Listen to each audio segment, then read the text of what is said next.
Vamos lá?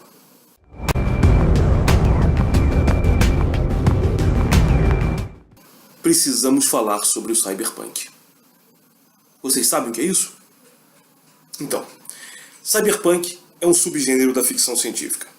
Mesmo que você nunca tenha ouvido falar do nome, ou tenha ouvido falar, mas não ligue o nome à pessoa, você já viu certamente algum filme, ou leu algum livro, ou alguma história em quadrinhos cyberpunk.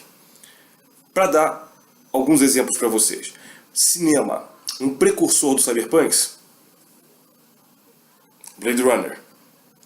Quadrinhos, Akira. E anime também. Né? Anime, Ghost in the Shell. E vem aí a adaptação agora, né, pro live action com a Scarlett Johansson. Não vou comentar por enquanto, até porque não vimos. Né? Mas literatura, Neuromancer. Também não vou comentar Neuromancer aqui, por um motivo muito simples. Felizmente, e já faz muito tempo, Neuromancer foi publicado em português. Com várias traduções, inclusive a do meu amigo Alex Antunes, e finalmente a minha tradução, que perdura já há alguns anos, publicada pela editora Aleph. A Neuromancer fez 30 anos em 2014 e continua mexendo com todo mundo. Né?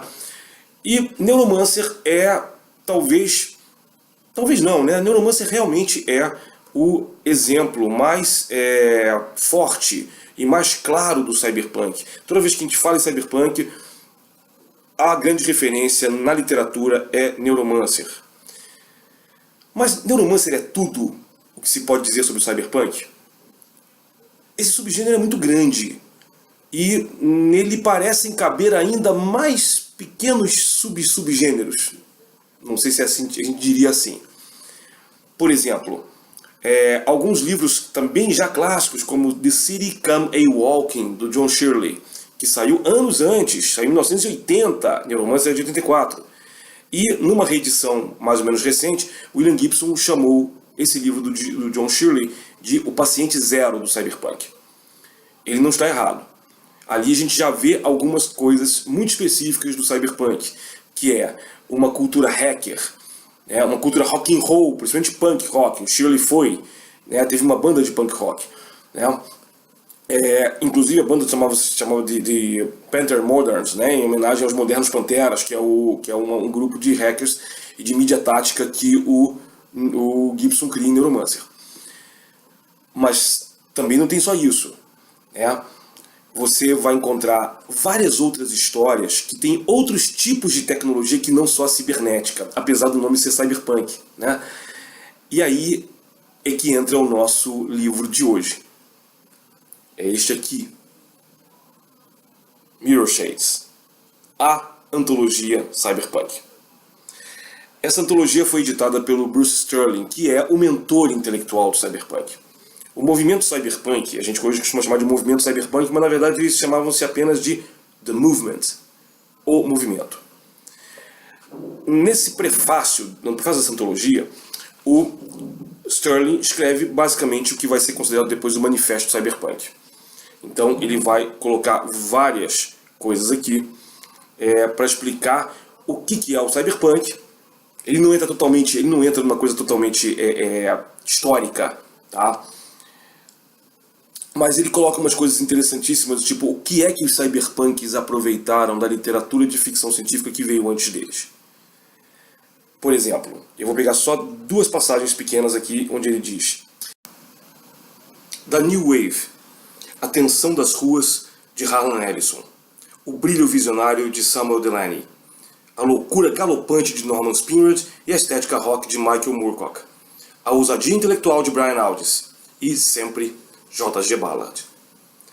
Esses são os autores que vieram antes dos cyberpunks, nos anos 60, e que fizeram a cabeça deles, justamente por mostrar à ficção científica que você podia falar de política, de sexo, de religião, de linguística, de biologia, entrar em assuntos ligados ao que a gente hoje brinca, né, falando de ciências humanas, o pessoal de humanas é de miçangas, tal, o que é uma brincadeira, que eu acho engraçada, mas enfim, nem só humanas, né, humanas e sociais, né, aqui são as ciências sociais, que são o que se convencionou chamar há um tempo atrás de soft science fiction.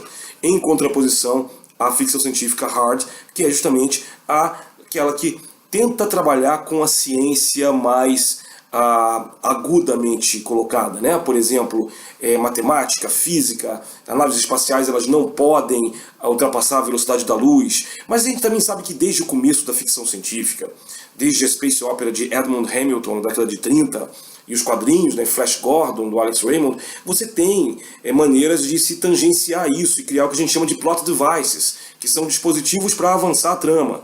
Então, John W. Campbell, na década de 30 ainda, cria o conceito de hiperespaço, que depois é apropriado por George Lucas em Star Wars, e aí quase todo mundo na ficção científica, principalmente na audiovisual de séries de TV, usa entre dois conceitos.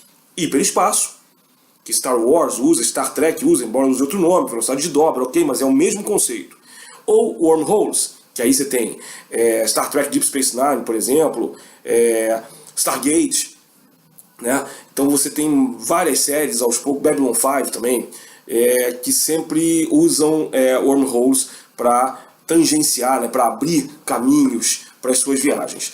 Então você já vê que desde o começo a ficção científica sempre teve esses dispositivos. Então, na verdade, no fundo, hoje a gente percebe até que o cyberpunk ele não foi exatamente revolucionário nesse sentido.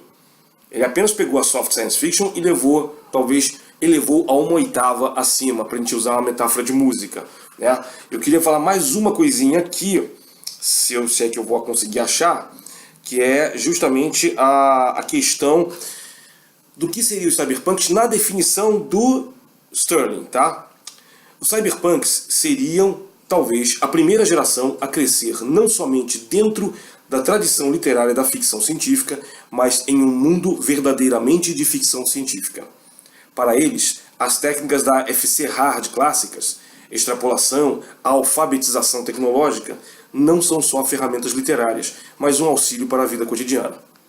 Isso foi escrito em 85 para 86. Então vejam, 30 anos depois, nós estamos vendo isso mais que nunca, né? Eu estou falando com vocês usando a câmera de um notebook. Volta e meia eu mostro para vocês aqui um livro que eu estou lendo no iPad ou no Kindle Fire. Isso 30 anos atrás seria já ficção científica. E é muito bom nesse sentido a gente estar num mundo que já consegue realizar alguns sonhos da ficção científica.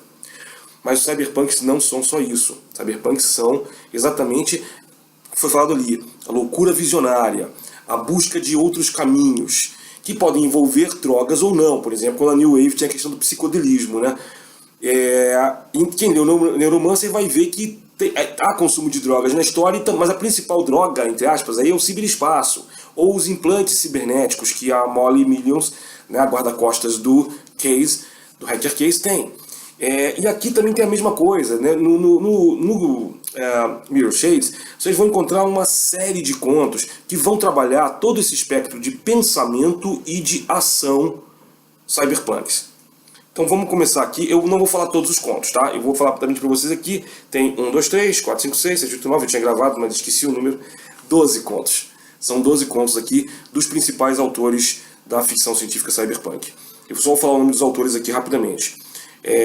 Começa com o conto do William Gibson, depois Tom Maddox, Pat Cadigan. Pat Cadigan é a única mulher aqui.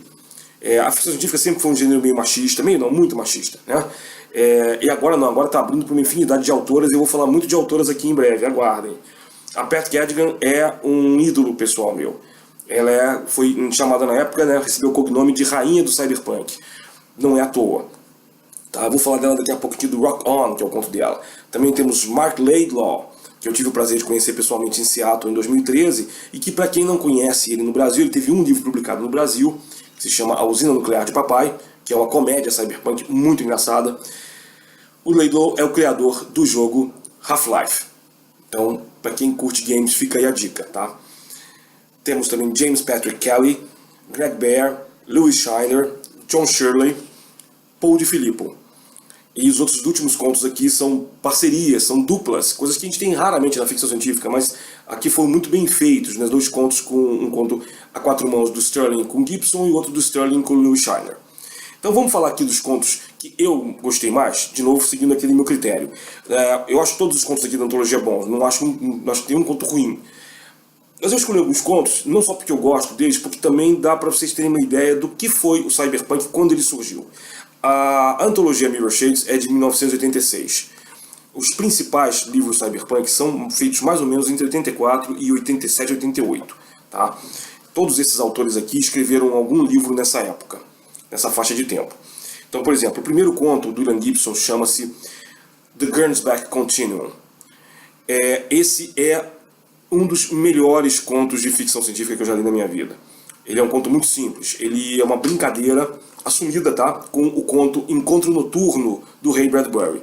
Todos vocês que já leram As Crônicas Marcianas vão lembrar desse conto, onde um trabalhador humano na colônia de Marte está andando de madrugada de carro por uma estrada e de repente ele vê um outro carro na sua direção, ele para, quando ele salta, o outro cara também salta e o cara é um marciano. Aí eles se reconhecem, se olham, quando tentam tocar um ao outro, a mão atravessa o outro. Então eles percebem que eles estão se vendo em frequências diferentes ou em épocas diferentes e um é o fantasma do outro. É um conto muito poético e muito bonito. Mesmo tendo dado esse, entre aspas, spoiler, recomendo que vocês leiam. Gernsback Continuum é parecido. Tá? É a história de um cara, de um fotógrafo na nossa época, né, que está fazendo uma série de fotos sobre o interior americano, perto do deserto, né, mais para Texas, Arizona, aquela região mais centro-oeste, meio-oeste, mais descendo assim, tal, para o sul. E ele está fazendo fotografias de lugares que tinham uma estética que o meio art déco e que o Gibson apelida de Ray Gun Gothic, né, gótico arma de raios. E isto vai virar, vai ser usado, apropriado pelo pessoal de design. Hoje em dia, muita gente do design chama esse estilo de Ray Gun Gothic por causa do Gibson. E é basicamente aquele art déco que tem alusões a naves espaciais, a foguetes, aquela coisa bem Flash Gordon mesmo, tá? Quem viu Flash Gordon, os filmes Flash Gordon, pode entender um pouco isso, né? E a partir daí ele também está passeando pelo deserto de noite, de carro, resolve parar para tirar um cochilo, para descansar, porque está difícil de dirigir à noite, e de repente também vem um carro na direção dele, saltam duas pessoas, e é um casal tipo Flash Gordon, Dale Arden, altos, loiros, fortes, bonitos, salados, essa coisa toda que ele mesmo reconhece, que parecem exemplos de pôster da juventude socialista, da juventude nazista, né?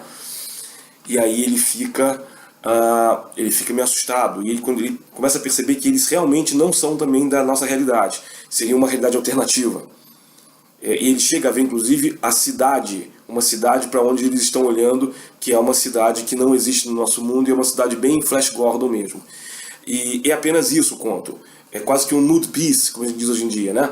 Mas é um conto muito interessante, que não só é uma homenagem ao Ray Bradbury, mas define muito bem esse choque de realidade entre o futuro como era imaginado pelo pessoal da Space Opera antiga e o futuro como é visto pelos cyberpunks.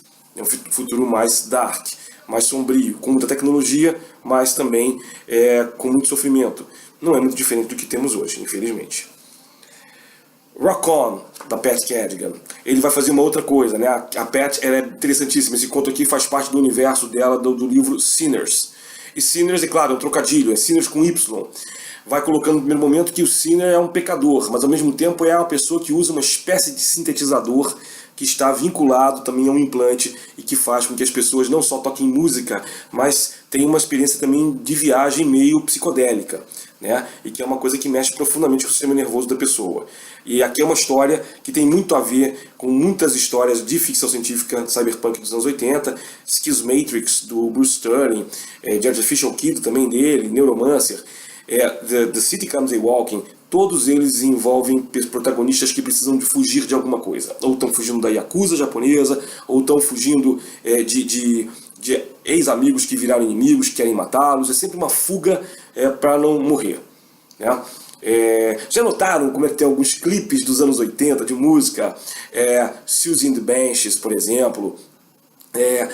Happy Mondays, anos 80 para 90 e tal, mas que ainda tem sempre assim o pessoal que está sendo filmado, né, os protagonistas do vídeo, os atores ou geralmente os membros da banda, estão sempre correndo. Peter Murphy, né, o pessoal do Bauhaus. Correndo de quê, gente? Eles estão fugindo de quê? A gente interpreta esse vídeo como a gente quiser. Na verdade, o vídeo é uma opção estética, mas é uma alusão também aos cyberpunks, também a esses personagens que estão fora do sistema e que precisam fugir do sistema para não morrer. Então, vale a pena também rever esses clipes dos anos 80. Eles podem dar uma pista preciosa do comportamento, né, do cyberpunk. O conto Petra, do Greg Bear. Petra é um conto muito louco. O Greg Bear, ele foi considerado um cyberpunk do começo, mas depois ele nunca mais escreveu nada do gênero. Quer dizer, ele tem um romance chamado Blood Music, que é sobre biotecnologia e sobre uma infecção, um contágio que vai, né, fazendo com que as pessoas todas aparentemente morram fisicamente, mas ao mesmo tempo vão fazendo uma espécie de mente colmeia. As mentes vão se juntando. Blood Music surge como conto, também tem romance, e os dois são aterrorizantes. Eu recomendo fortemente a leitura. Talvez por isso o Bear tenha sido considerado um cyberpunk de primeira hora. Porém, o engraçado é que hoje, vocês sabem quem é Greg Bear, mas não devem estar lembrando dele. Ele escreveu uma série de livros da franquia de videogames Halo. E tem uma trilogia que ele escreveu que foi publicada em livro pela editora Planeta. Procurem, não é o melhor dele, mas é muito bem escrito. E a partir daí, quem sabe, vocês vão curtir outras coisas do Bear. Eu vou falar também pelo menos de um livro dele aqui em breve, aguardem. Petra, para não fechar, estou falando dele, mas não falei do conto, é sobre um evento que acontece cósmico que faz com que a percepção das pessoas se altere e a realidade desapareça. Quem está falando é um cara que é o refugiado dentro de uma catedral. E nessa catedral as estátuas de pedra ganharam vida. E ele é filho de uma freira que foi estuprada por uma estátua de pedra. Vocês veem que o cyberpunk não é mole, né? E é isso. Não tem tecnologia cyber aí. Tem a alteração da realidade. Tem sexo. Tem profanidade, né? Como o americano gosta de dizer, profanity, né? Tem aí uma figura mítica que aparece também entre as estátuas, né? E é muito interessante você ver o desenvolvimento da história e do personagem. A história acaba meio que no anticlímax. Aliás, quase todas as histórias cyberpunk acabam em anticlímax. É bom ficarem de olho nisso. Free Zone, John Shirley. O Shirley tem uma estética porrada de rock and roll. Free Zone é um dos contos maiores, que é quase uma noveleta. Em Free Zone é uma coisa que também tem muito em várias histórias. Snow Crash, do Neil Stephenson, que já é meio pós-cyber, é de 92, também apresenta isso. É um grande estado construído sobre jangadas no meio do oceano. Não é no meio do oceano, né? Aí Free Zone fica mais no Sudeste Asiático, né? Mas é onde não tem lei. E a história é contada literalmente por um cantor de uma banda de rock. O cara é meio retrô, o cara tem uma estética meio punk, meio rockabilly. O cara se drogava muito, de repente tem um momento que ele para de se drogar, mas ele tem a vontade de se drogar de novo. A banda tá acabando, porque a banda também quer trabalhar com um cara que é um wire act, que é justamente um cara que também trabalha conectado, e aí ele produz uma série de sons que você não precisa mais de vários sons, inclusive de bateria, de sintetizador. E aí o cara que é vocalista e guitarrista, ele acaba sendo chutado para fora do grupo e se envolvendo com 3 cyberpunks que são assassinos. E aí ele sai fugido com eles da grande jangada que é Free Zone. Outra história que termina on the run. Temos também aqui a colaboração do Sterling com Gibson, se chama Red Star Winter Orbit. Se eu não me engano, também foi publicada na coletânea Burning Chrome do Gibson, mas eu acho que esse conto não saiu em português, né? Seria Estrela Vermelha, Órbita de Inverno, que seria assim no futuro próximo mais ou menos, próximo pra gente, né? Não pra ele, seria 2020 para 2030. O pessoal da última estação espacial soviética indo embora, eles mostrando um colapso da União Soviética, mas nessa época. Aí nesse ponto todo mundo errou, né? A maioria das histórias, Neuromancer inclusive, mostram em 2030, 2040 a União Soviética ou mais ou menos forte ou entrando em colapso naquele momento. Todo mundo errou muito feio. Mas o interessante é mostrar o comportamento dos soviéticos. A história se passa só com os soviéticos dentro de uma estação espacial e não é uma coisa estereotipada. Você tem pessoas de carne e osso, você tem casais que fazem amor, você tem um velho general que não é aquele general mão no peito e rezar, né, ou rezar entre aspas, né, para Stalin. Não, as pessoas que lutaram em guerras e que aí nesse ponto não diferem nada de um marinha americano, por exemplo, que estivesse na mesma situação. Um cara que foi o general que foi o primeiro astronauta em Marte, e o cara tá com todo danificado, né, com pernas, tudo atrofiado por causa do longo tempo em gravidade zero. E ele tem que ficar a bordo da estação espacial quando de repente a União Soviética decide chamar todo mundo de volta, e porque eles vão derrubar a estação fora de órbita, para fazer com que a estação queime na reentrada, como foi o Skylab, como foram alguns outros satélites, né, na Terra. E aí mostra meio que os últimos momentos do general em conversa com esse pessoal todo, né? E evidentemente, algumas coisas muito interessantes foram acontecendo no meio do caminho. Mas é basicamente isso. Mostra aí como é que eles vivem com a tecnologia deles lá, que é um pouquinho acima da nossa, mas não tanto. E o último conto, que esse eu acho hilário, que é uma comédia, na verdade, é Mozart in Mirror Shades, né? Mozart de óculos escuros espelhados. Tem uma tradução portuguesa disso, se eu não me engano, o título foi esse. E é mais louco ainda, é uma coisa que não se usa no Cyberpunk, né? O Sterling é muito inteligente porque ele define o Cyberpunk e automaticamente quebra suas regras. Mozart in Mirror Shades mostra simplesmente o capitalismo no seu estado mais selvagem.